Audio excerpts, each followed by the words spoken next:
The date is January 30th, 1995. The survivor is Gerhard Maschkowski. The interviewer is Mary Rothschild. The city is Los Angeles, United States of America. The language is English. Tape 1.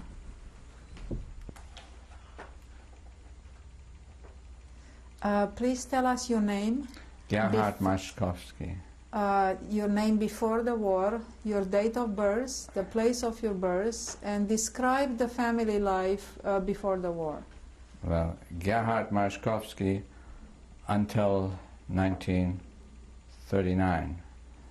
Then it was Gerhard Israel Maschkowski.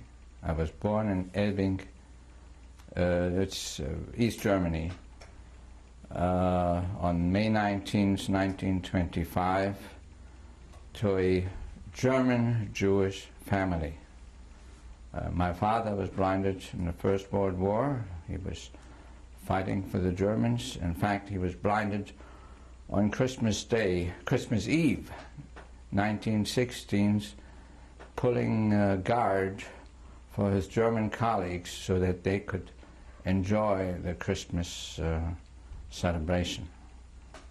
And well, we had a very nice life. My father married my mother unseen. He couldn't see her. He'd never seen his children, but he could feel them, and we never felt that he was blind. We had a mimeographing office. We lived a very good middle-class life. My father got a pension from the Germans, and the business was very good. We had, in fact, 2 or 3 employees that helped my father. We had even a maid at home.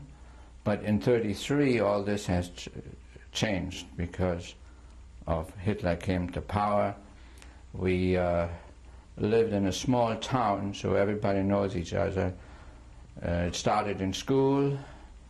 We were put in the last row, the Jewish children. We were about 3 or 4 in my class. So we kind of stuck together, played together, because we had no other playmates after '33.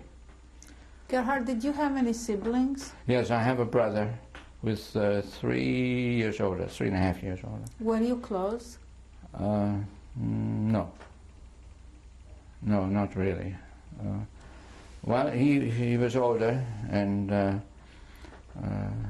he was doing his things, and I was doing whatever I could.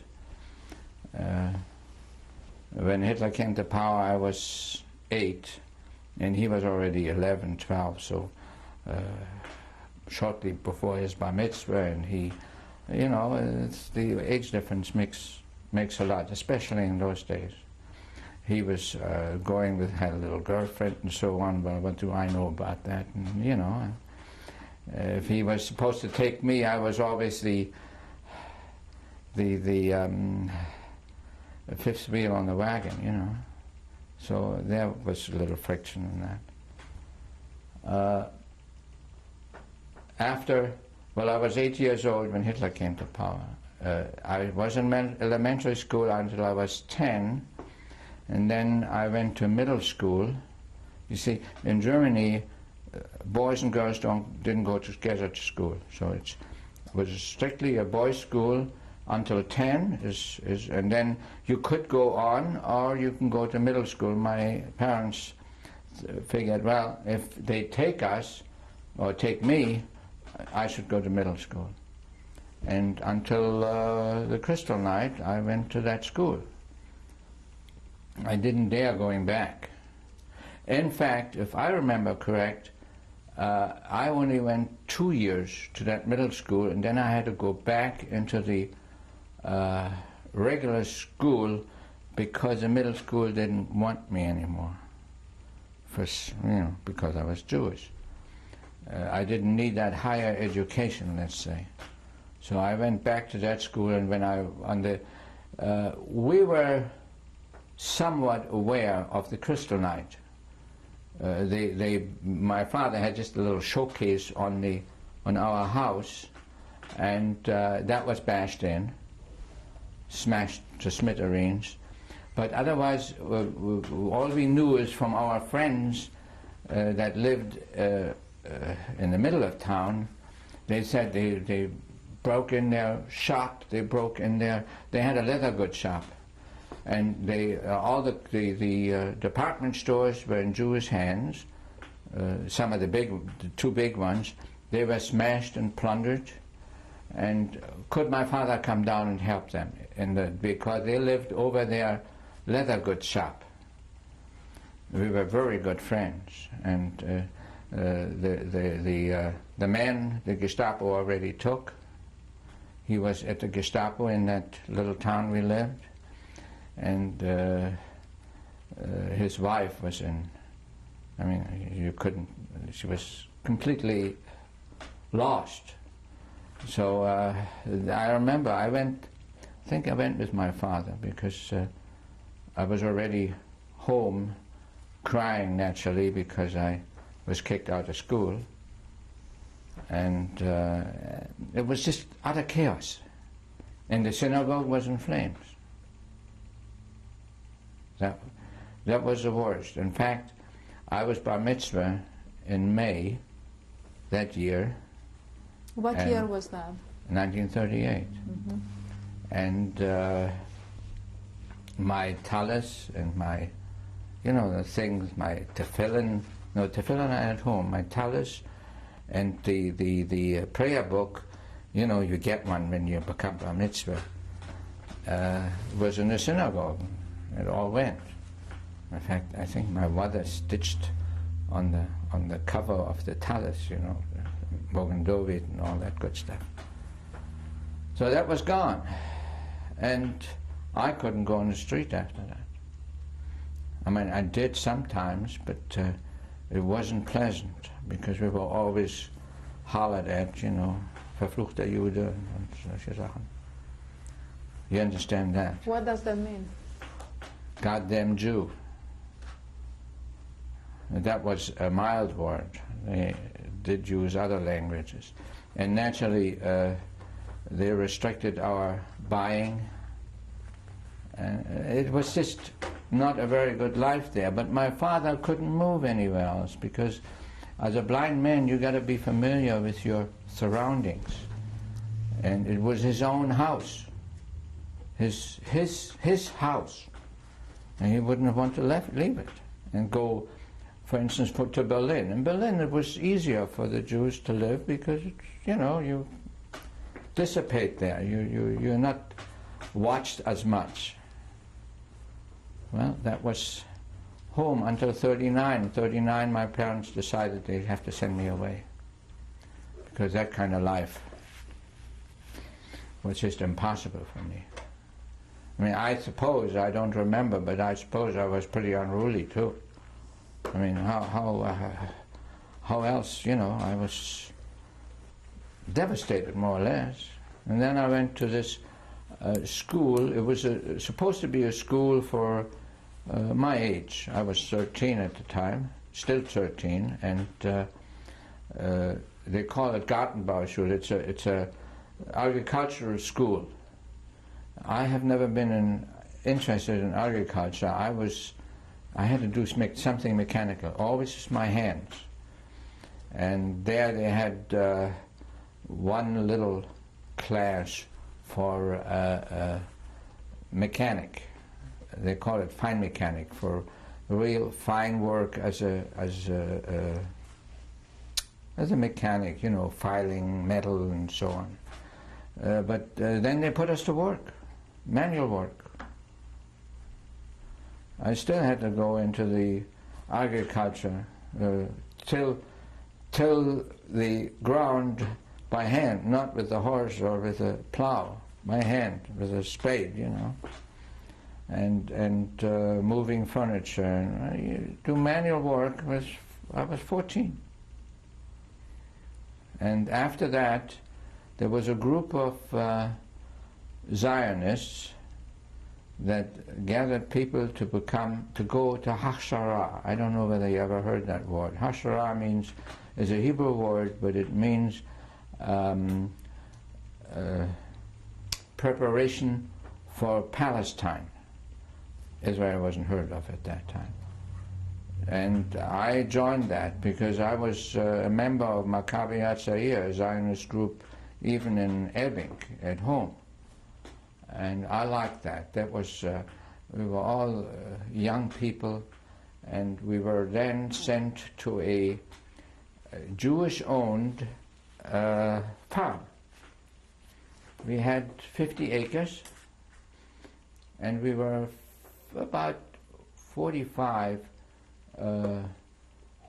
young boys and girls, about half and half, something like that.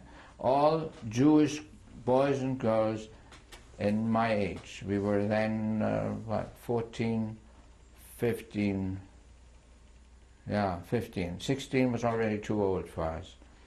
And then the Gestapo came and said, "But you have to do labor for the surrounding farmers." Mind you, it's already war. This was 1940.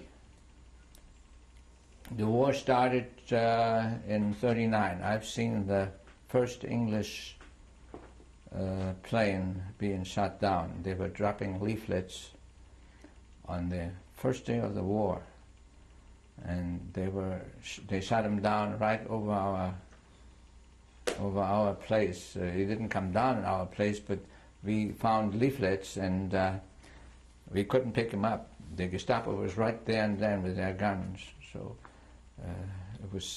they were all picked up. So in that camp we worked for the farmers and for the Gutsbesitzer, for the big farmer. There were small farmers and some big ones that had thousands of acres, and they had, they planted potatoes and wheat and whatever, and we had to help plow and harvest and what have you. And those were 10, 12-hour days. It started then. And for the Jews the food with the farmers, with the small farmers, at least was good, because when they wanted to get work out of us, they understood that they're going to have to feed us. But at the big farmers, they didn't care. They had Germans and Poles chasing us. I mean, they were not very gentle with us. Do you remember a specific incident? Yes, potato picking. They had a machine with horses that had a wheel on the end. Potatoes are planted in mounds, and the wheel that was connected naturally with the wheels that roll, and this wheel went this way and dug up the mound where the potatoes were in. Now, this guy was a Pole. He was sitting on that machine, and he was going so fast that we hardly had time to take a breather. We had to pick up these potatoes that he dug up, and we couldn't leave any, because that was a sin. I mean, everything was very scared, and they were watching us like hogs, and he was chasing those horses just to make us work like it's indescribable. That was the worst thing. Whenever we had to go to that big farm to work, we were already devastated before we got there, because we knew what's going to happen. Everybody was scrambling just to go to the little farmer. They made us work too, very hard. But at least for lunch, we got the same thing to eat that the farmer ate.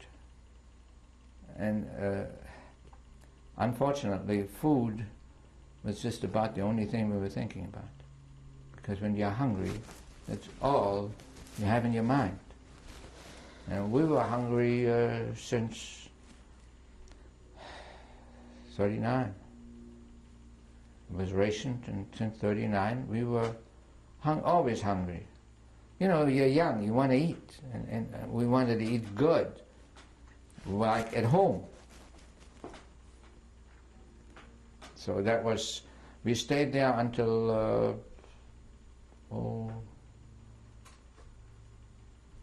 about May 41, I think. And then that was closed up, that camp. You see, the living quarters there were, we were living over a big shed, about 25 boys together in double bunks. But for us, that was fun. We didn't have any neighbors. We were completely self-sufficient. In fact, we had a machine, a generator, driven by a water turbine. I was the one that took care of that. And we had batteries in case we didn't have any water or not enough rain or water from the little lake that we had. So we had everything ourselves. We didn't depend on the outside that could shut off our water or electricity. And we had, in the summer, we had our own raised food. We had corn, we had vegetables, we had tomatoes, we had anything and everything that we needed. We had chickens, we had our own eggs, we had 4 cows, we had milk, we had our own butter, and we raised some pigs. And we slaughtered that. It was a kosher pig then. So, I mean, those were the good times when we had something to eat. That pig was a blessing, because they took the ration cards away from us, but we had more than what the ration cards were worth for a time, you know. It was good. And we were young, you know. We were singing, we had blue and white clothes, white shirt, blue pants. And in the evening we were dancing the hora, and this what sustained us and kept us from the day experience. At night we were on our own, and nobody could tell us anything, because we were in a neighborhood where we had no neighbors.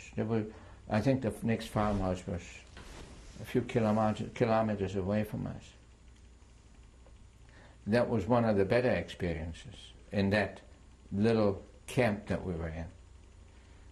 In daytime it was hell, but when we came home, it was home.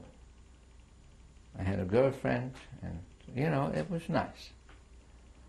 But in May 41, more or less all hell broke loose.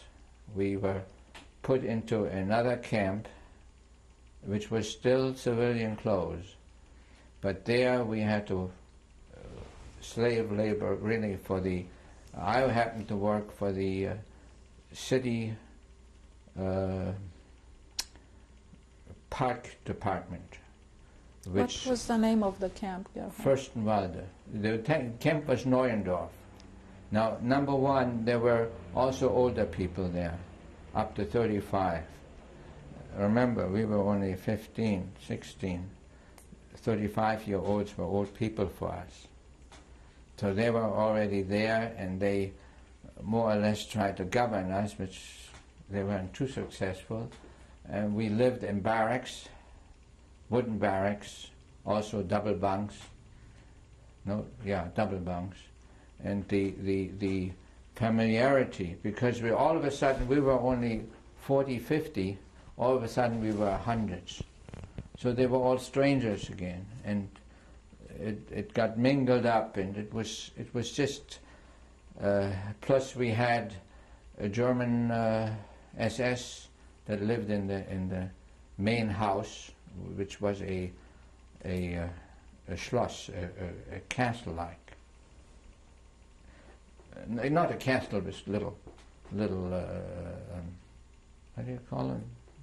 Little things sticking out, but a regular beautiful house with a round stairwell and what have you. There were 2 people living in there that ran this camp, non-Jews, Nazis. And that was quite a change for us.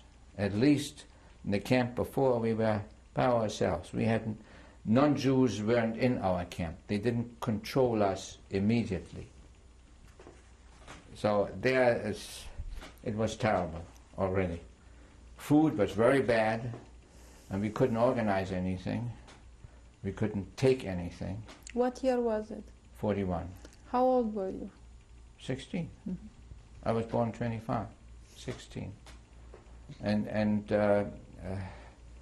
our clothing was washed in a...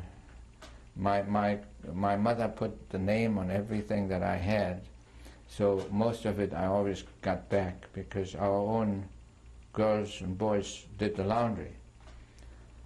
But we had to go to work in the park department. We had to take, forestry, trees we had to cut down, but not like they do here. They cut the tree here. We had to cut the tree on the bottom, this much above the ground, just as much as your hands could move the saw, by hand naturally. You've seen these handles on both ends? That's the saws that we had. And they were watching us. We couldn't just stand around and watch the tree. We had to work. And that work started at 7:30 until it got dark. And we were taking a little train that was going from Neuendorf to Fürstenwalde. Fürstenwalde is a little town near Berlin. We dug graves for the Germans to be buried, on a cemetery, and fixed parkways, little walkways, and naturally with a Jewish star. So everybody knew who we were, and they recognized us as such. The dirty Jews, Even then, even though we looked the same, we spoke the same language, there was no difference between us. But that was, the German people that had jurisdiction over us were not the nicest. As long as we worked like hell, they kind of left us alone. But as soon as we slowed down, my God, did they carry on with us. And in the streets, we weren't supposed to walk on the sidewalk, always on the street. And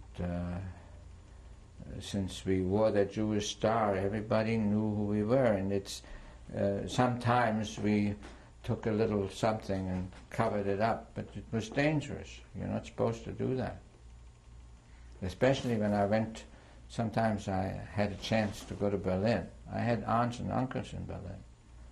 And in the subway or on the train, I tried to cover it up, but I wouldn't dare sitting down. Jews couldn't sit down. Any subway, any any train, anywhere. In fact, when we took the train from Neuendorf, from the camp to the workplace, there was they called it the milk train. We had to be in the cattle wagon, or where they had, the milk cans in there. There was a space for us. We could stand there. We stood there sometimes like sardines, because a lot of people worked in town for this, for the German, for the city hall, for city. And this was until March, April, March 1943. That's when the Gestapo came and told us we were going east. That was the way to Auschwitz. They gathered us in the Große Hamburger, which was a gathering camp. It used to be a Jewish school, a gathering camp, and we were about 30, 40 people in one room. In other words, we sat on the wall like she does, and with a foot out, and the other side we were always meeting there. To lie down was almost, we could, in between legs, we were intertwined. And when one wanted to turn around, everybody had to. It was impossible to do otherwise. That was, I don't know how long we were there, I forgot, 2-3 weeks maybe less. and then they put us in kettle wagons, 100 in each. The only not good part, the only easier part for us was because we were all young people together. You know, we didn't have any old people. We were buddies. We were girls and boys. I mean, we were one close family. Had all the same ideas. We were together already for a few years, you know, for a couple of years. So we knew each other. So it wasn't as hard, maybe, as older people, strangers. Thank God they didn't mix us with them. In some of the wagons, kettle wagons, because there were not 100 left, they had to put up with the others. Maybe it sounds harsh, the others, but you know, when you're young, 15, 16 years old, anybody over 20, 25 is old, is icky, you know? I don't know whether that could be understood, but it was that way. And then how long we were in that wagon, I don't know. The sanitary conditions were just indescribable. One pot, one pail on each end of it. In other words, for about 50, one pail. And boys and girls, men and women together. I mean, it was, you know, that creates tension. And only once a day they emptied it. They opened the door a little bit, and we had to reach it out, and I don't know who was out there to empty it. Maybe it was that they gathered some of our people to do that. I suppose they did. But the sanitary conditions were just incredible. Until we got to Auschwitz, and you've seen the scene in Schindler's List, which is exactly the way it was. Yelling, hollering, dogs, you know. But we were young. We jumped out. We didn't walk that plank because, I don't know, we were used to commands. Rouse, rouse, rouse, you know, hollering. And they gathered us, the young people, and we went all to the right side. Our camp has, I think, one of the biggest survival rates because we were together. Zionists together. And whenever we went to the camp, there were old Häftlinge, old prisoners, not old in age, you understand, that were there longer. They were Zionists, so they did try to help us a little bit, to make it a little easier. The transition from a labor camp to a concentration camp is like day and night. When we got there, to this camp, okay. Go ahead. Go ahead. When we got to that camp, in Auschwitz, we went to the right, and they put us all in trucks to go to Buna, or Monowitz II, I think they called it. That was the IG Farben factory. They took us there, and there our heads were shorn, you know, all the hair off, and we got the number. Can you show us your number, please? Oh, I sure can. The number didn't hurt as much as the hair. Can you read it? Yeah, 11828. And it was put on readable to them, not to us. In fact, they always checked the number where it was still good. It was faded, they crossed it out, put a new one under. If they put the wrong number on it, they crossed it out, put the right one on it.